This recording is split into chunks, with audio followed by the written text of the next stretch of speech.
How to add a structure to your delivery.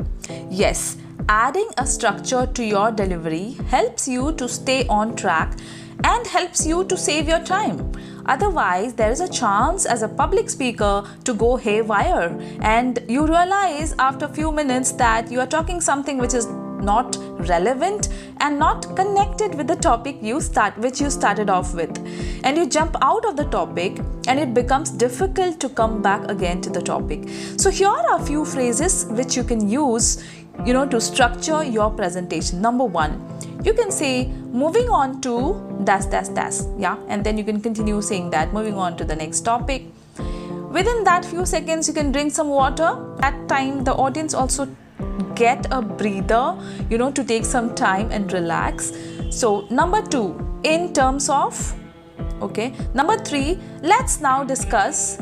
Number four, in addition to dash dash dash. Number five, now that we have covered XYZ, let's move on to. Okay, these are the few phrases which you can use to structure your delivery and how to move on to the next slide. Stay tuned for the next video.